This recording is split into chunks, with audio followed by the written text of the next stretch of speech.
Ladi ta daɗe tana fama da hawayen baƙin ciki, sun zamto tamkar abinci da abin shanta. Ko me yasa haka? Sau tara Ladi tana haihuwa, amma duk lokacin da ta haihu 'ya'yan barai suke zuwa. Wani ƙauye mai suna Katanga, garin manoma.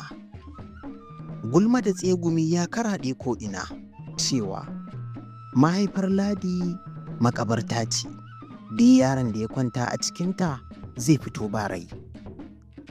Yau ita ce ranar naƙudan haihuwa na 10 a wurin Ladi, yayin da take kwance cikin fargaba.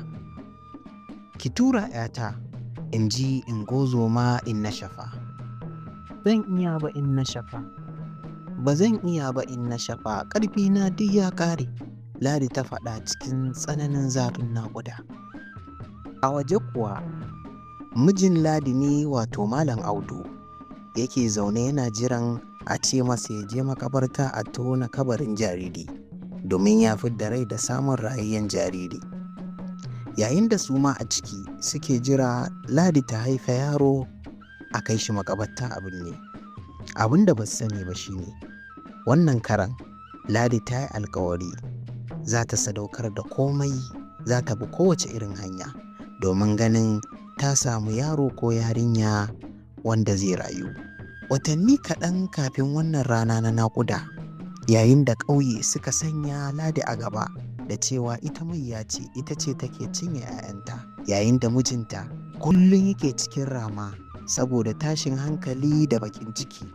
Ladi da ta ga cewa wannan karan ta sake samun ciki kuma akwai yiwuwan ta haifi yaro wanda ba rai, sai ta sulale cikin dare ta tafi zuwa jejin da aka hana kowa zuwa. Ta tafi wani kogi na sihiri da ake cewa kogin Karaba. Wannan jeji da wannan kogi an hana dukkanin mazauna wannan ƙauye zuwa saboda mugaye da kuma matsafa da aljanun da suke cikinsa. Amma Ladi ta yi nufin ta sadaukar da rayuwanta domin ta ga cewa ta haifi yaro rayayye ko da guda ɗaya ne. Ta tafi zuwa ga wannan kogi na Karaba. Ruwa yana ta fantsama, sai sarki ruwa rabi macin rabi maciji ya fito yadda kama ta tsawa ya ce, ke me kike a nan?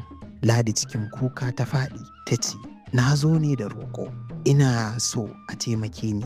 Yara 9 na ɗauki cikinsu, amma dukkaninsu yanzu suna ƙarƙashin ƙasa.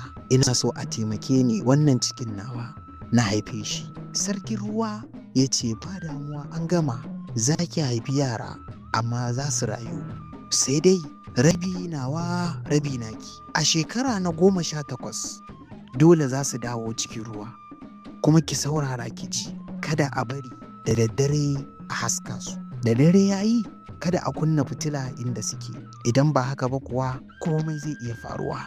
Ladi ta ce, na ji na yadda, ni dai ina so na haihu ko ma yaya ne.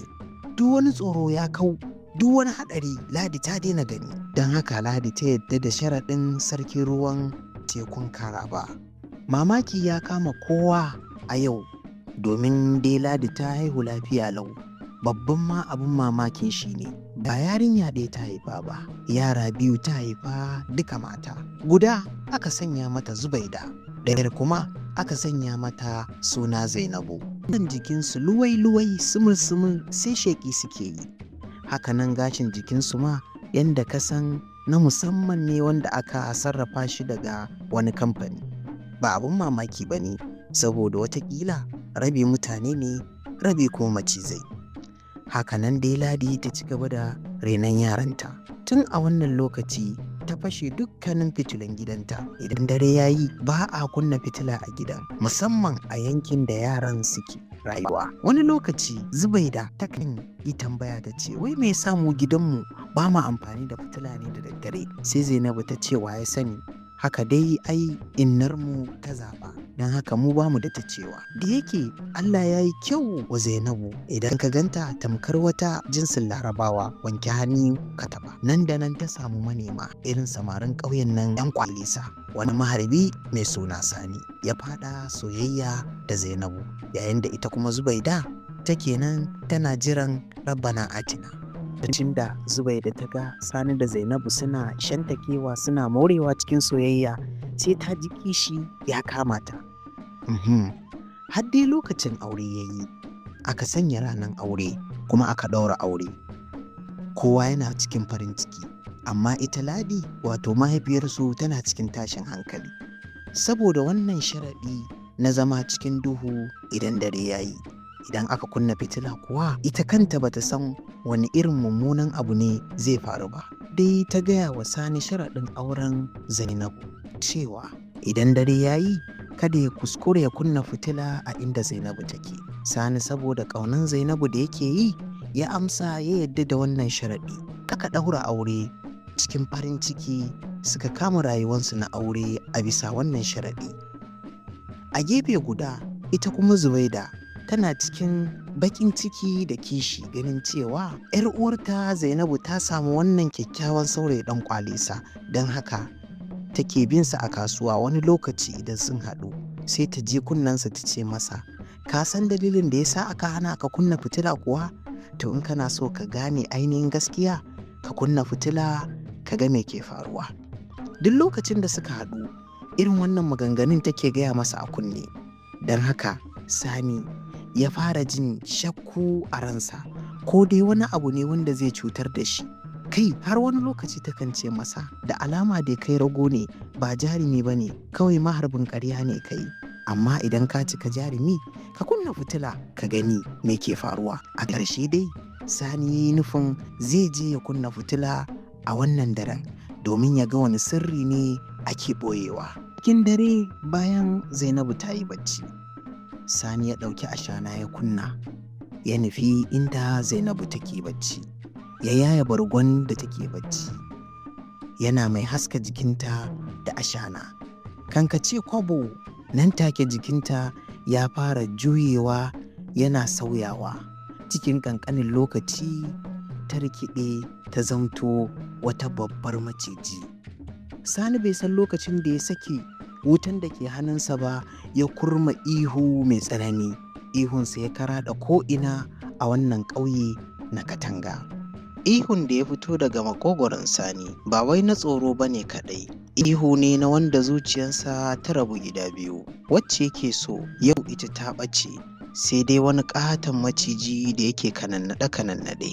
Yayin da fitilar da take hannunsa ta faɗi ta fashe ta fara kama wuta a ɗakin. Zainabu ko kuma mu ce macijiya ba ta kai wa mijinta Sani hari ba. Kawai sulalewa ta yi ta fita ta taga ta nufi cikin jeji. Ya kwala wa Zainabu kira, Zainabu babu amsa. Gefe guda kuwa Zubaida tana laɓe tana kallon abin da ke faruwa. Dama ita ce ta yi sanadin wannan bala'i. Ta yi murmushi ta ce yauwa shi kenan, dama ashe abin da ake ɓoyewa kenan. Kafin ta yi wani yunƙuri sai ga babansu Malam Audu ya iso gurin. Yana zuwa Zubaida ta kama ruɗewan ƙarya ta ce, baba ashe dabba ce, ashe ba da mutum muke tare ba.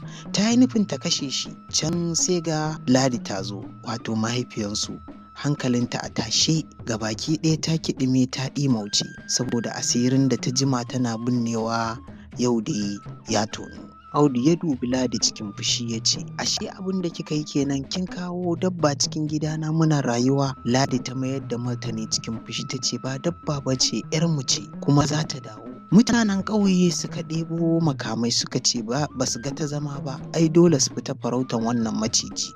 Maciji a ƙauye ai ba lafiya, kar ya zo ya yi musu barna. Sani ya ce, ku dakata, ba macijiya ba ce, matata ce, kuma ni zan je na nemo ta, na tabbatar ba za ta cutar da ni ba. Zan je na gani ya za a yi na karya wannan abu da ke faruwa, na dawo da matata mu ci gaba da rayuwa. Ko ba ta nufi ko ina ba face kogin Karaba inda asalinta yake. Tana zuwa sai ta sake rikidewa ta zama mutum, amma wannan karan da bambanci. Sarkin ruwan kogin Karaba ya yi ruri ya fito yana mai dariya ya ce, yau dai ta faru ta ƙare, don haka kin dawo mallaki na baki ɗaya. Ƙoƙarin Ladi na ɓoye ki a cikin duhu ya gagara, yau dai asiri ya tono. Zainabu ta fashe da kuka ta ce, ba na son zama cikin duhu, ba na son zama a nan, ni na fi so na zauna a cikin mutane tare da masoyina abun sona. Ruwan teku ya daka wa Zainabu tsawa ya ce, to ki sani kina komawa inda suke kashe ki za su yi. Don haka ki zo ki zauna tare da mu cikin aminci ƙarƙashin ruwa a cikin fadarmu.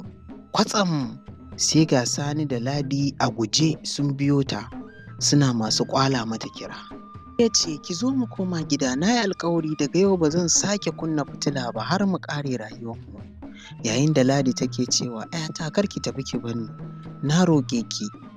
Sarkin ruwa ya daka musu tsawa ya ce, kai yaro, idan ba wai kana son kogi ya sha jininka ba ne ka bar nan. Ke kuma Ladi, kin manta alkawarinmu ne? To zan haɗa ku duka biyunku na sheƙe ku idan ba ku bar nan ba. Kuka Ladi ta ce, ina sani, amma ina roƙonka da ka ɗauke ni ka bar ta. Ka ɗauke ni ka bar ta, ta rayu ni na mutu. Ba na so in ga wata ‘yata ta sake mutuwa, ni uwa ce, ka tausaya min. Ruwa ya yi shiru yana mai kallon Ladi, yana mai kallon Zainabu, yana kallon Sani. Dukkaninsu suna ta kuka suna roƙonsa. ‘Yan ƙauye suna tsaye sai suka hango Sani ɗauke da Zainabu a hannunsa. Amma Ladi babu ita, babu alamarta. Ta sadaukar da rayuwanta saboda rayuwar ‘yarta. Komai ya daidaita. Sani ya musu bayanin cewa dukkanin wani tsafi da siddabarin da ke jikin Zainabu yanzu babu shi. Sarkin ruwa ya yarda ya karɓi jinin Ladi mahaifiyarsu a maimakon fansan Zainabu. Kuma ya musu bayanin cewa Zubaida ita ce ta ziga shi ya aikata abin da ya aikata har wannan abu ya faru. Mutanen ƙauye da suka ji haka suka yi tofin alatsi ne ga Zubaida munafuka, suka yi Allah wadarai na hassada da baƙin ciki. Mutanen ƙauye suka dinga mamakin hassada da baƙin ciki, inda yakan kai har ka yi wa ɗan uwanka da kuka fito ciki ɗaya lokaci guda. Da abin duniya ya dami Zubaida, ta kwashe kayanta ta bar wannan gari, yayin da Zainabu da Sani suka ci gaba da rayuwarsu na ma'aurata cikin jin daɗi da annashuwa. Mutanen ƙauye suka ɗauki wannan labari a mazaunin labari mai izina. Kada ka kai kanka zuwa ga matsafa ko kuma waɗansu dodanni domin ka samu biyan bukata, saboda a ƙarshe za ka shiga tashin hankali har ka rasa rayuwanka. Ka jira Allah ne mai yi. Ɓangaren Zubaida kuma hassada ga mai rabo taki ne. Idan kun ji daɗin wannan labari, ku gaya mana a comment section daga ina kuke kallon wannan bidiyo kuma wani darasi kuka ɗauka a wannan labari. Mun gode muku.